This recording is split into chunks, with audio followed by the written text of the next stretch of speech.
তাই দাদা বাড়ি ফিরলেই স্টেট এই লোকটার নামে বলবো। বলিস বলিস, বেশ ভালো করে গুছিয়ে বলিস। বলিস তোর হুকুম সত্ত্বেও আমি তোর বইয়ের জন্য দোকান থেকে সাঁতারে পোশাকের নামে আজ 9টা ছেঁড়া কাপড় কিনে আনিনি। তুমি সাগর চৌধুরীর ভাই হওয়া সত্ত্বেও, আমি তার ভাতৃবধূ হওয়া সত্ত্বেও আমাদেরকে দিয়ে কিভাবে মজাকি করছে এই ব্লাডি শয়তান! মাননীয় দর্শক মন্ডলী, আপনারা চেয়ে দেখুন এই যুগের সভ্য শিক্ষিত মানুষ আপনাদের শিক্ষাকে কিভাবে অশিক্ষার অন্ধকারে নিক্ষেপ করছে এই ননসেন্স নারী। যে পৃথিবী সম বড় ভাইকে বলছে ব্লাডি সোয়াই। নমস্কার, নমস্কার তোমাদের শিক্ষাকে, আর ততোধিক নমস্কার তোমাদের নাস্তিক কালচারকে। দেখো আমি তোমাকে লাস্ট ওয়ার্নিং দিচ্ছি, তুমি আমাদের বাড়ির ম্যানেজার, ম্যানেজার বাড়ির চাকর, এই চাকর সব চাকরের মতোই থাকবে। তোর বউ এবারের কুলবধূ হয়েও যদি কুলবধূর মতো আচরণ না করে, আর দাদা এই বাড়ির চাকর না হয়েও চাকরের মতো থাকবে কেন বলতে পারিস? চাকর নয় তো, লোকটা কি দাদা? আমাদের অভিভাবক, ওনাদের অচল অবস্থা দেখে মা বাবা যেদিন ওনাকে আমাদের বাড়িতে নিয়ে আসেন, সেদিন মা বাবা আমাকে বলেছিলেন, ওরে সাগর, আমাদের অবর্তমানে তোর এই দাদা এইবারে গার্জেন বা অভিভাবক হিসেবে থাকবে। গার্জেন? আমার ব্যারিস্টার বাবা, প্রিন্সিপাল মা, আমরা কি খাচ্ছি, কি করছি, কি করছি দেখার মতো সময় পাননি। আমি, হ্যাঁ তুমি তো তাদেরকে সব দায়িত্ব মাথায় তুলে নিয়ে আমাদেরকে মানুষের মতো মানুষ করে তুলেছো দাদা। তাই তো সেই মানুষ করার কারিগরকে যদি প্রাপ্য সম্মান দিতে ভুল করি, তাহলে জীবনের অভিধানে মনুষ্যত্ব কথাটা যে পাল্টে যাবে দাদা, পাল্টে যাবে। এইভাবে লাইটে দিয়ে এই লোকটাকে আর কত মাথায় তুলবেন শুনে? লাইটে নয় বৌমা, লাইটে নয়, যাকে মাথায় ছাড়া অন্য কোথাও রাখা যায় না, আমি তাকেই তো মাথায় তুলে রেখেছি। চমৎকার চমৎকার দাদা, চমৎকার তোমার বিচার। যে তো আত্মীয় নয়, স্বজন নয়, তাকেই তুমি তুলেছো মাথায়, আর আমার নিজের ভাই হওয়া সত্ত্বেও আমাকে ঠেলেছো পায়ে। ভাই আজকে ভাই, তাই নাকি? ওরে ভাই, তো দাদাকে এতদিনে এই চিনলি রে?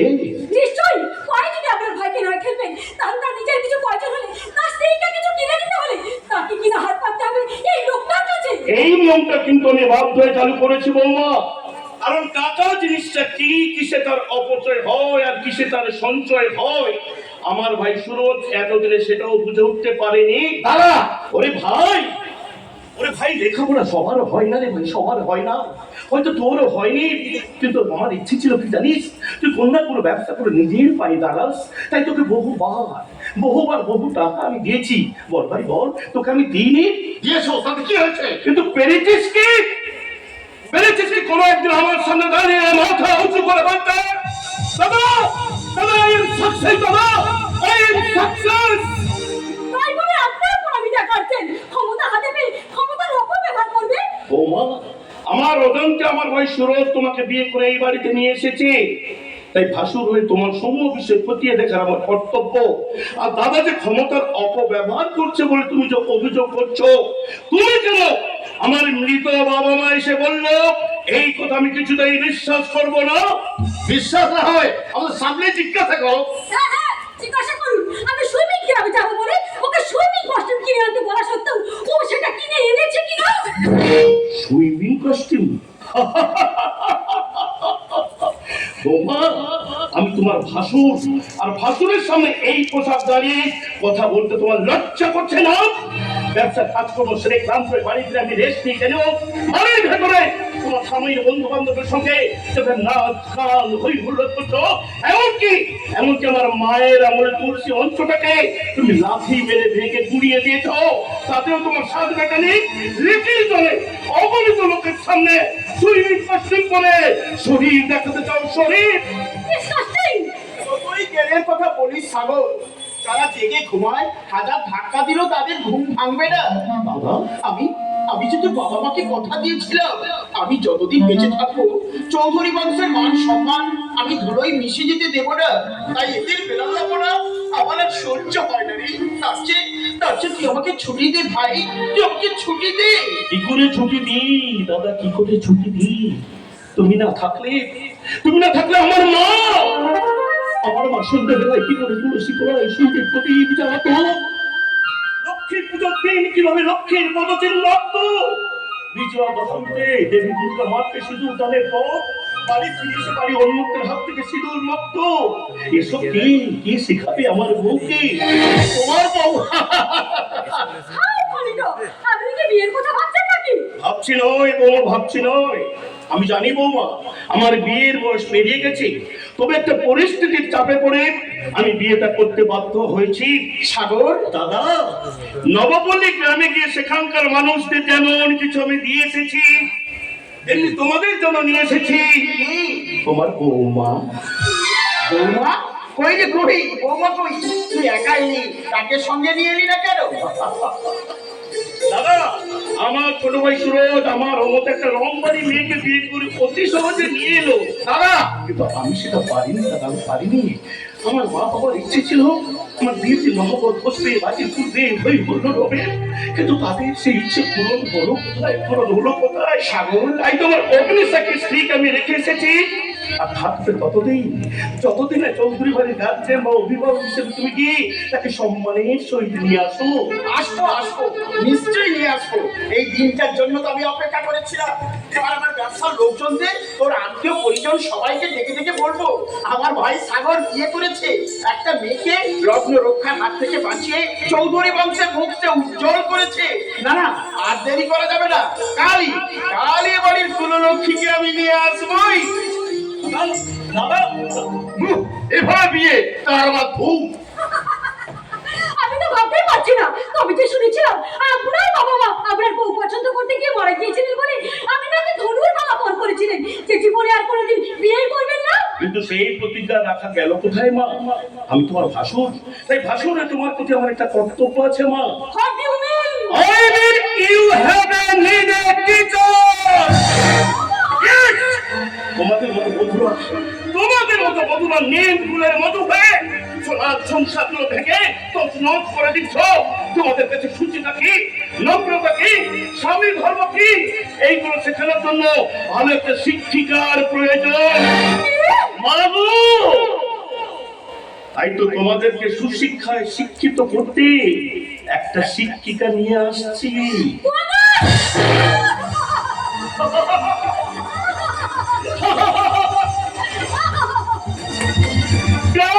শুনে সবার পানকে পড়ে গেল। ভাসুর হয়ে তোমাদেরকে উপদেশ দিচ্ছি, এইভাবে সারা জীবন তোমাদেরকে হাসু দিয়ে বসে থাকতে হবে। আর গা তোমাদের সামনে এসে দাঁড়াবে, তার গা থেকে ফুটে নিতে হবে সূচিটা কি, মানবীয়তা কি, এইসব গাই পরে শহরকে শেখাবে। তাই তো গা বিধানে সুস্বাগতম এসে গ্রাম্য সভ্যতা সমস্ত অপেক্ষারত নকল শিক্ষায় শিক্ষিত ডেঞ্জারাস অসভ্যতা। রোজ সকালে উঠে স্বামীকে প্রণাম করতে হবে আর সেবা করতে হবে, বাড়ির বড়জনকে করতে হবে শ্রদ্ধা, ছোটদের দিতে হবে ভালোবাসা। ও বাবা, কাকিকে যেভাবে পরিষ্কার হয় তেমনি আমাকে পরিষ্কারতে লেগেছে ওই অখিলদার বউ অনিমা বৌদি তার বাড়িতে নিয়ে গিয়ে। তোকে বলি আমি সবকিছু বুঝে নিয়েছি, এবার আমাকে বাড়ি যেতে দাও। এক্ষুনি সোরের বাবু দূর সম্পর্কে দাদা আসবে তার বাড়িতে নিয়ে যেতে। কিন্তু সোরের বাবু দূর সম্পর্কে দাদা কেন? তার আপন দাদা ভাই বোন বলতে কেউ নেই। শুনেছিলাম উনার বাবা মা দুজনেই নাকি মৃত, আর তো কিছুই জানা হয়নি। যাকে কুসুম আমি ওখানে গিয়ে জেনে নেব। এখন শ্বশুরের পিঠেতে যাইবার জন্য প্রস্তুত হও প্রিয় বান্ধবী। পাখি, তুমি না বলেছিলাম সকাল সকাল আসতে, আর এত করে এখন তো সময় হলো। যা, তোর সাথে আমি কথাই বলবো না। ওহো, রাগ করো না প্রাণের শরীর, তুমি যদি ফেরাও গো তাহলে আমি কানে ধরে সত্যি পাখি তুই পারিস বটে। এই যে হাসিটি আমার প্রিয়তমা, এই হাসিটাই তো দেখতে চেয়েছিলাম আমার চোখের মুখে। এমন করে হাসতে হাসতে চলে যেত আপন ঠিকানায়। হাস বলছি, হাসবো পাখি হাসবো। একবার যখন আমি সুখের সন্তান পেয়েছি তখন আমি প্রাণ খুলে হাসবো, সুখের কথা বলবো, স্বপ্ন দেখবো, স্বামীর ঘরে গিয়ে স্বামীকে নিয়ে রাম ধনুর মতো মনটাকে আমি 7 রঙে রাঙাবো। গঙ্গা আমার মনির কোণের বাইরে, আমার মনির কোণের বাইরে আমি জানলা খুলে খুলে চাই রে, আমার মনির কোণের বাইরে, আমার মনির কোণের বাইরে।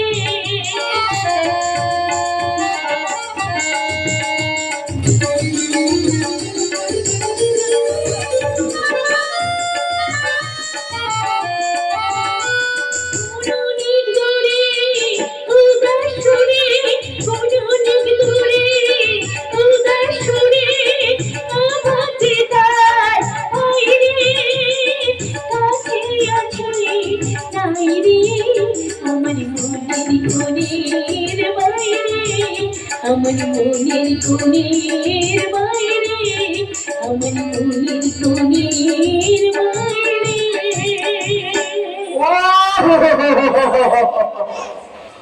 তোমরা এদিকে সামনে জল মঞ্চ আর আমার এদিকে দফা রফা হয়ে গেল। কি হলো জামাই বাবু? হবে আর কি, তোমার দাদা আর আমার শ্বশুরবাড়ি থেকে বলে এসছে কলকাতা থেকে তোমার শ্বশুরবাড়ির লোক তোমাকে নিতে আসছে, তাই আমার উপস্থিত থাকাটা একান্ত দরকার। নিশ্চয়, কারণ কন্যার বিয়ে দেওয়ার ব্যাপারে প্রধান হতা তো আপনি। একশো বার তুমি ঠিক বলেছো বাকি, যদিও বা আমার পছন্দ মতো পাত্রের সাথে বিয়েটা হয়নি, তবুও তোমার একটা নৈতিক দায়িত্ব থেকে যায়। কি হলো জামাই বাবু? আপনি ওভাবে ঘোরাচ্ছেন কেন? কি হয়েছে আপনার? আর বলো কেন, তোমাদের বাড়িতে আসার সময় মাঝ পথে চুটিটা গেল ছিঁড়ে, তাই খালি পায়ে আসছিলাম, ওটা পায়ে একটা কাটা ফুটে গেল। এই জামাই বাবু, ও ভাই বাকি, বলছি কি আমার একটা কাজ করে দেবে ভাই? বলুন। বলছিলাম কি ওই পায়ে কাটা ফোটার জন্য না আমি যেতে পারিনি, তাই বলছি ভাই তুমি ওই টাকাটা নিয়ে ওই মিষ্টির দোকান থেকে কিছু দই মিষ্টি নিয়ে এসো না ভাই। ওই মিষ্টি কি হবে জামাই বাবু? আরে বাবা আমি তো তোমাদের জন্য কিছু করতে পারিনি, তাই কিছু দই মিষ্টি নিয়ে তোমার শ্বশুরবাড়ির লোককে অভ্যর্থনা জানাতে চাই। যাও ভাই পাখি যাও যাও যাও যাও, ওরা যে এলো বলে ভাই। আমি এক্ষুনি যাচ্ছি জামাই বাবু, এক্ষুনি যাচ্ছি।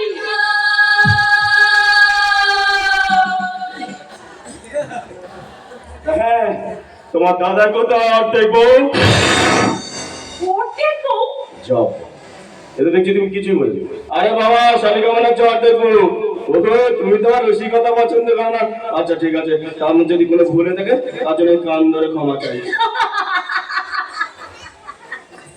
ফাজলামি করবেন না তো।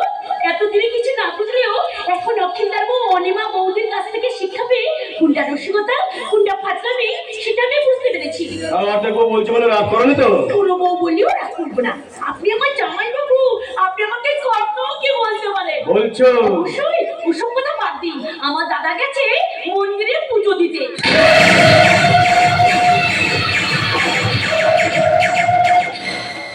এই তো সুবর্ণ সুযোগ, গঙ্গা দাদা গেছে মন্দিরে পুজো দিতে, তার আসতে দেরি হবে। এদিকে পাখিকে পাঠিয়েছে মিষ্টির দোকানে, তার আসতে দেরি হবে। গায়নকে শুনেলাম গঙ্গা শ্বশুর বাড়ির লোক এদিকে আসছে, আর ওরা আসার আগে আমার চালটা শুরু করতে হবে। কি হলো জামাই বাবু? আপন বাড়িতে বিড়বিড় করছেন? না মানে অর্ধেক কেন বলছি, পুরো বউ বললে যখন কোনো আপত্তি নেই তখন আর পুরো বউ বলি। বলুন না, আমি কিছুই মনে করবো না। ঠিক আছে তাহলে আমি তোমাকে পরীক্ষা করি, আর তুমি ততক্ষণ আমার পায়ে কোনো কাটা পড়েছে খোঁজার চেষ্টা করো, আর আমি তোমাকে পুশ করি।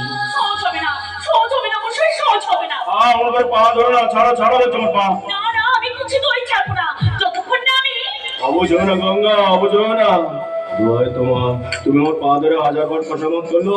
বলছি তো ওই চৌধুরী বাবুর সাথে তোমার বিয়ে হয়েছে, তাই তাকে বঞ্চিত করে আমি তোমাকে নিয়ে কোথাও পালিয়ে যেতে পারবো না। তুমি যদি আমার নিয়ে পালিয়ে না যাও তাহলে আমি গলায় দড়ি দেবো বলছি। কেন কেন আমি তোমার কে? কি আবার? তুমি আমার বর সাগর চৌধুরীর সঙ্গে বিয়ে হওয়ার আগে গোপনে তো তোমার সাথে আমার বিয়ে হয়ে গেছে। ভুলে যাও গঙ্গা, ভুলে যাও। দোহাই তোমার, এই সমাজ সংসারের কথা চিন্তা করে সেই গোপন কথা গোপনেই রাখো। আর নতুন করে আমাকে মুক্ত করবার জন্য তোমার গ্লাসের বোতামটা খুলে না। ছি ছি ছি, এসব কথা শোনাও পাপ, এসব কথা শোনাও নরক যন্ত্রণা। কে আপনি জামাই বাবু ইনির সঙ্গে বলছেন? সত্যি তো আপনাদের শালী এবং নদী সম্পর্ক করে আমি সাগর চৌধুরী দাদা জীবন গাঙ্গুলি। এই বয়স আমি অনেক দেখেছি, তাই চোখ দেখতে ভুল করে না, এ কান শুনতেও ভুল করে না। ভুল ভুল ভুল, আপনি যা কিছু দেখেছেন এ সবই ছিল মস্করা। আমি আপনার বোনের বয়সী, আমি আপনার কাছে আছি। খবরদার, খবরদার আমাকে ছুবে না। এখন ধরা পড়ে কি বলছো মস্করা? তাছাড়া তোমার মতো পুরোটা আমাকে স্পর্শ করলে আমার জাত যাবে। এত বড় বদনাম আপনি আমার মাথার উপরে চাপিয়ে দেবেন না। আকাশের চন্দ্র সূর্য বাতাস পায়, শুধু একবার আপনি আমার মুখে দিকে তাকিয়ে দেখুন, সত্যিই মুখে লেগে আছে কলঙ্কের কালি। দেখুন দেখুন দেখুন। আমি দেখবো না, তোমার ওই বুক দেখতে আমার ঘেন্না হয়। আমি আমি ভাইয়ের কথায় চৌধুরী বাড়ির কুললক্ষ্মীর মুখ দেখে তাকে আশীর্বাদ করে ঘরে নিয়ে যেতে এসেছিলাম, কিন্তু আশীর্বাদ তো দূরে থাক, তুই ওই পিসাকের অযোগ্য, তুই কুলোটা, তুই বিচারিনি, পতিতা। শুনতে পাচ্ছি না, শুনতে পাচ্ছি না। আপনি চুপ করুন, চুপ করুন। না, আমি চুপ করবো না, আমি এক্ষুনি বাড়ি থেকে চলে যাবো, গিয়ে আমার ভাইকে বলবো, ওরে ভাই, তুই যে গঙ্গাকে হৃদয় মন্দিরে বসিয়েছিলি, সেই গঙ্গাকে হৃদয় মন্দির থেকে ছুঁড়ে ফেলে দে আবর্জনা রাস্তা করে। আর এও করবো, এতদিন বিয়ে না করে তুই ভালোই ছিলি, কিন্তু একটা নষ্টা মেয়েকে বিয়ে করে তুই যে ভুল করেছিস, তার চেয়ে খারাপ কিছু হয় না। এই জন্যে তোমাদের পছন্দ করা পাত্র তোমাকে বিয়ে করেনি, তুমি কোনোটা বিচারিনি বলে যে করবে ছিল সেটাই ঠিক। না, না, না, না, কিছুই ঠিক নয়, কিছুই ঠিক নয়। কোনো কিছু না বুঝে আপনাকে আমি চলে যেতে দেবো না গাঙ্গুলি মশাই। আমি আপনার পা ধরে পথ আটকাবো। সরে যাও পিতা। কি হয়েছে? একই গঙ্গা এভাবে মাটিতে পড়ে আছে কেন? তুমি কে? আমি এই গায়ের মেয়ে, গঙ্গার মাধ্যমে পাখি, কিন্তু গঙ্গা এভাবে মাটিতে পড়ে কাঁদছে কেন? কে কাটছে? কি আমার বোন কন্যা এভাবে মাটিতে পড়ে কাটছিস কেন? কি হয়েছে তোর? ও, আপনি তাহলে মহিম চক্রবর্তী, সাত্বিক ব্রাহ্মণ। ছিঁড়ে ফেলুন মশাই, পৈতেটা ছিঁড়ে ফেলুন। কি বলছেন আপনি? ঠিকই বলছি, পুরোটা বনে দাদার গলায় জুতোর মালা শোভা পায়, কিন্তু পৈতে মালায় না। চলুন, চলে যাও। আপনি যাবেন না, যাবেন না। আমার বোন গঙ্গা, গঙ্গা হচ্ছে পবিত্র, তাকে এসব কথা বলে আপনি পাখি রাজেশ বলো আমার বোনের নামে সব কথা। উনি বলে সাগর চৌধুরী দাদা জীবন গাঙ্গুলি এসেছিল গঙ্গাকে নিতে, কিন্তু কি বলেন? সাগর চৌধুরী গঙ্গাকে নিতেছে? না নিয়ে আমাকে গঙ্গাকে কেন কেন কেন বললো সব কথা? কেন? ভুল বুঝেছে দাদা, ভুল বুঝেছে। আমি আর গঙ্গাকে অন্যভাবে মস্করা করছিলাম, আর সেই মস্করা থেকে উনি আমাদেরকে ভুল বুঝে। গঙ্গাকে এভাবে পিছন নাম দিয়ে চলে গেল। ও ভগবান, এ তুমি কি করলে? সর্বশক্তিমান ঈশ্বর, জবাব দাও, জবাব দাও। ঈশ্বরের কাছে জবাব চাইছিস কেন বাকি? এ তো সবই হতভাগিনী গঙ্গার কপালে লিখন। তবে তোমরা কি অবাক হয়ে না? হতাশ হয়ে ভেঙে পড়ো না। তোমরা ভুলে যাচ্ছ কেন? ভগবান যার কপালে লিখেছে শুধু শূন্য, তার কপাল কে করবে পূর্ণ? আমি করবো পূর্ণ, কারণ আমার সামনে বলে আমি আমার স্বামীর জীবন নষ্ট হতে দেবো না। আমি এই মুহূর্তে এক বিন্দু সময় নষ্ট না করে ওকে নিয়ে যাবো সেই চৌধুরী বাড়িতে, আর সেখানে গিয়ে সেই ভুলটাকে ফুটিয়ে তুলবো বলে। হবে না জামাই বাবু, হবে না। এত বড় ভুলের পথে ডিঙিয়ে আমার আর মধু বসন্তের ফুল তোলা হবে না। হতেই হবে, তাহলে উত্তর দক্ষিণ পূর্ব পশ্চিম সব একাকার হয়ে যাবে। তুমি আমার স্ত্রীর বিশ্বাস, তুমি যে দ্বারে আছো সেই দ্বার থেকে তোমাকে টলাতে পারবে না। হ্যাঁ, তুমি ঠিক বলেছো রাজেশ, তুমি ঠিক বলেছো। আমার বিশ্বাস আমার বোন গঙ্গা সব মুশকিল আসান করতে পারে। তাই তুমি এখনই নিয়ে যাও গঙ্গাকে, বোঝাও চৌধুরী বাবুকে। বোঝাতে পারলে আমার তো নিশ্চয়ই বুঝবে, নিশ্চয়ই বুঝবে। ওনাকে যতই বোঝানো হোক, উনি যতই বুঝুক, তবু আমি ওই বাড়িতে যাবো না, যাবো না, যাবো না। গঙ্গা, তুই যদি না যাস তাহলে তুই আমার মরা মুখ দেখবি।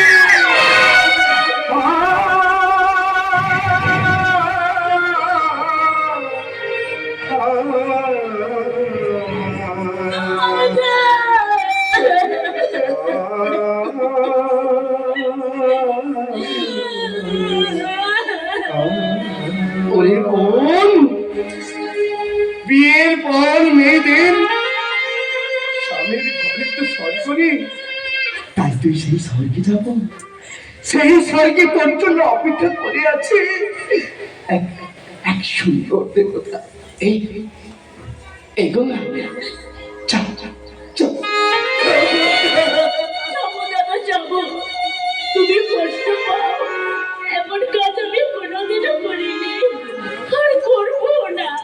তাই তোমাকে বাঁচিয়ে রাখতে শত অপমানের পথে আমি বেরোবই, বেরোবই। আর আমিও যাবো। মেয়েরা বাবার বাড়ি থেকে বিদায় নিয়ে যাওয়ার সময় যা যা করা দরকার অখিলদার বউ সেগুলো গুছিয়ে দাঁড়িয়ে আছে, আর সেগুলো সেগুলো তোমাকে আর কষ্ট করে আনতে যেতে হবে না, সেগুলো আমি অখিলদার বউয়ের হাত থেকে নিয়ে এসেছি। এই না গঙ্গাটি ধরো, ব্যাস তোমাদের কাজ শেষ। এবার জামাই বাবুর কাজ করবে ওই বাঁশি।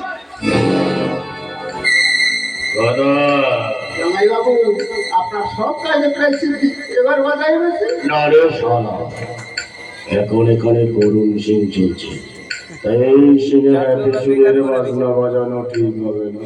তাছাড়া আমার কার্য সিদ্ধি হতে চারানা বাকি, আর চারানার কার্য হয়ে গেলে আমার সোলানা কার্য সমাপ্ত। তখন নাই তারা কি জোরে জোরে বাজাবি বাঁশি। তাহলে আমি এখন চুপ। কিরে কিরে চুপ করে থাকি। লেবু নেই, তাড়াতাড়ি কর, তাড়াতাড়ি কর। তাহলে ভুলটা নিজে করছে এই দাদা, যাত্রাটা তোমার এতদিনের ভাগ্য মনে নেই, সব আমি সব করে দিয়ে গেলাম। পাখি, দাদা রইল, দাদাকে তুই দেখিস, তুইও ভালো থাকিস, তাকে তুইও ভালো থাকিস। স্বামীর ঘরে গিয়ে তুই যেন সুখী হতে পারিস। না না, আর কান্না না, এবার যে যাওয়ার পালা সারিকা। এসো সারিকা, এসো। জামাই বাবু, সত্য ঢেকেছে মিথ্যা, সত্য ঢেকেছে মিথ্যা,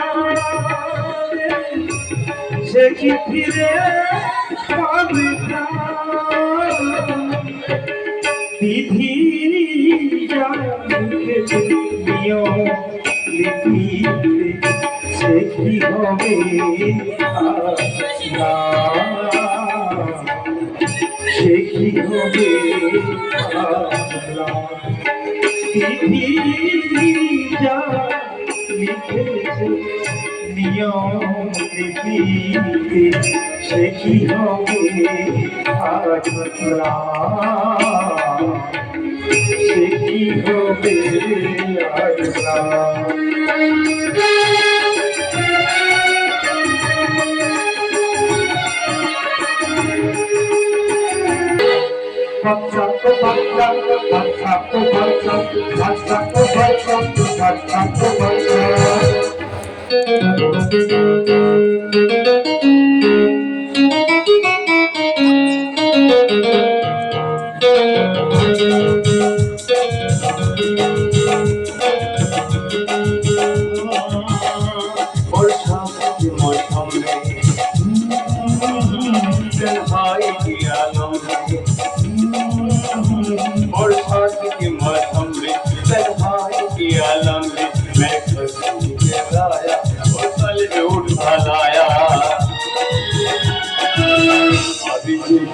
तुझे लेने दो, तुझे लेने दो, भारी बरसात में पीने दो, भारी बरसात में पीने दो, भारी बरसात में पीने दो।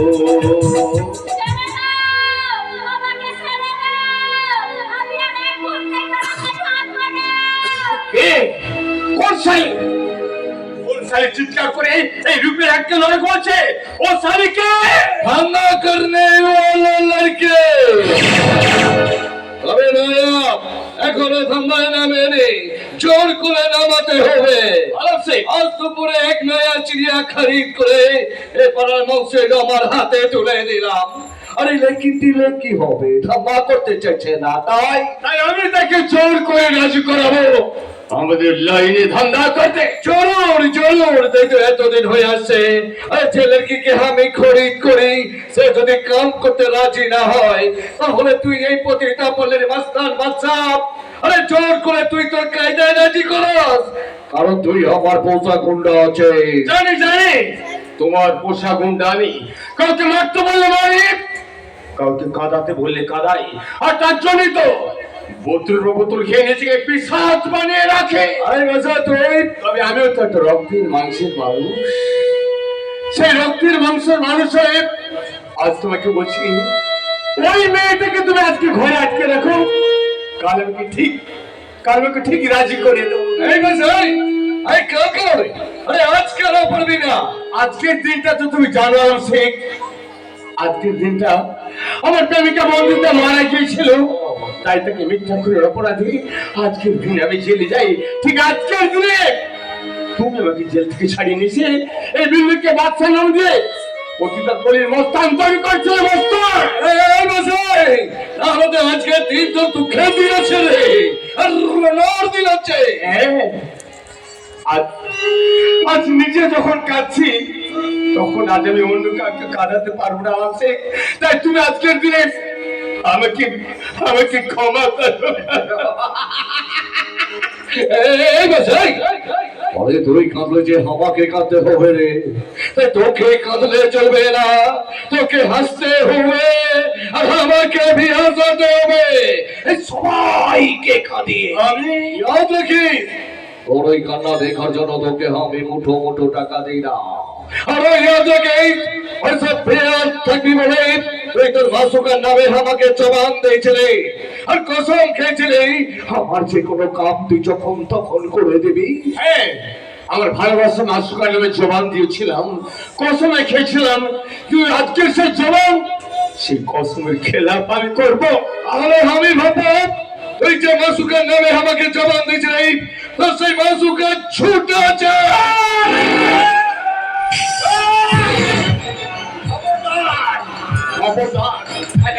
কথা বলবে না, কারণ সবার বদনাম সইতে পারি কিন্তু আমার বন্ধুটার বদনাম সইতে পারো না, কারণ সে মিথ্যা ছিল না, সে ছিল সূর্যের মতো সত্য। সত্যি সবাইকে ভালোবেসেছিল, আমিও তাকে ভালোবেসেছিলাম, আর আমার যদি ভালোবাসা বিশ্বাস হয়নি সে শয়তানি ফলে বলে কৌশলে আমার একদিন সুযোগ নেই সেটা ধর্ষণ করে খুন করে, সেই তো একটা চাপিয়ে আমার মাথায় শয়তান রাজেশ মন্ডলে। এই বাচ্চা তুই কি বললি রাজেশ মন্ডল? তুই যে রাজেশ মন্ডলের কথা বলছিস সে রাজেশ মন্ডল কি কাম করে বলতো? সে তো আগে ছিল উজান বস্তিতে। উজান বস্তি? তাহলে কি সেই রাজেশ মন্ডল যে রাজেশ মন্ডল আমাকে মেয়ে সাপ্লাই করতো আর মাঝে মাঝে আসতে ফুলের মধু খেতে? আর বাচ্চা যদি জানতে পারে তাহলে তো এই পতিতা করলে তুল কলাম বেঁধে যাবে না। তাহলে আমাকে একটু বাজিয়ে দেখতে হবে কোন রাজেশ মন্ডলের কথা বলছে। যে রাজেশ মন্ডলের কথা বলছে সে রাজেশ মন্ডল কি কাম করে বলতো? আরে ধান্দাবাজি করে তোদের কাজ, ধান্দাবাজি করে তো দিল্লির নেতাদের হাত করে এই শহরের কাউন্সিলর হয়েছে, যার জন্য অনেক কিছু করার ইচ্ছা থাকলেও কিছু করতে পারিনি।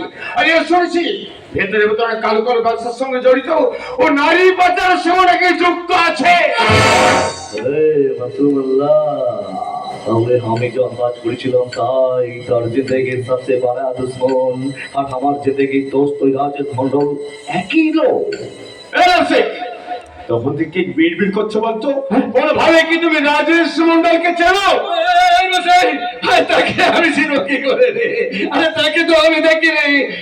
তবে তোকে আমি কথা দিচ্ছি और साला হারামির বাচ্চাকে খুঁজে এনে একদিন আমি তোর সামনে হাজির করে দেবো। আচ্ছা আগে যেতে গেলে তো আমার এক কপি ছবির দরকার আছে রে, সে ছবিটা আমি এখন কোথায় পাই বলতো? চিন্তা করো না, সেই সময় কাজটা করে ওই শালার একটা ছবি আমি তুলে রেখেছিলাম। আচ্ছা দে বসে দে তাড়াতাড়ি বার কর। এই শালা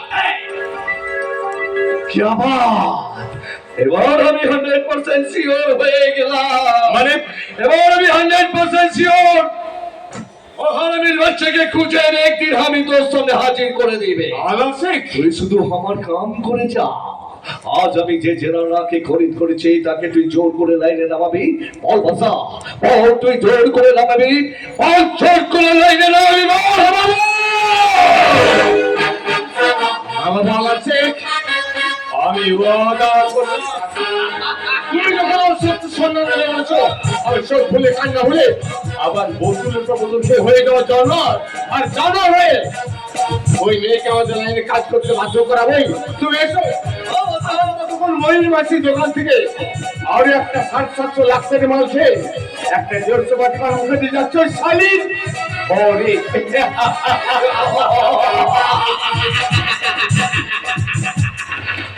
আচ্ছা বাচ্চা আচ্ছা তুই না গেলে আমার ঠান্ডা যে বন্ধা হয়ে যাবে রে। তাই ঠিক বাজে করে বাচ্চার ময়দায় আমি ময়াম দিয়ে দিলাম।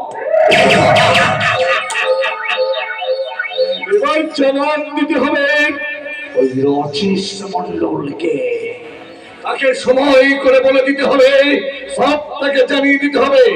সে যখন এই পতিতা পল্লীতে আসে যেন একটু দেখে শুনে আর না না না না না না,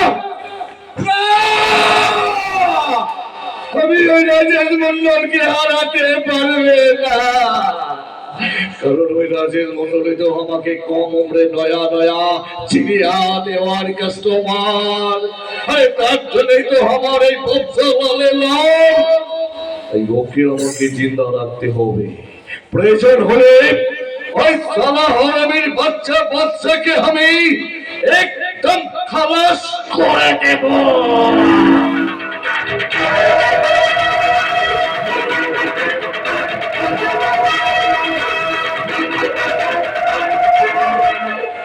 শুনেছি বৎস বলে একটা ছেলেটাকে তোমার ব্যবসাটাকে রমরমা বানাবে চরম মন্ডল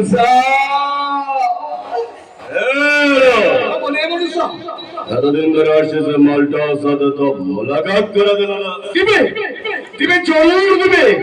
আচ্ছা তার আগে আমি বলেন তো এখানে আসার সময় আপনার সাথে কারো দেখা হয়েছে কিনা? ওরা তো আয় আল্লাহ, তোমাকে হাজারো হাজারো সালাম আল্লাহ, হাজারো হাজারো সালাম। গেছে ব্যাপার আলম। হ্যাঁ বলবে বলবে, আপনাকে সব কুছ বাতাবে। তার আগে আপনি বলেন তো ফোন না করে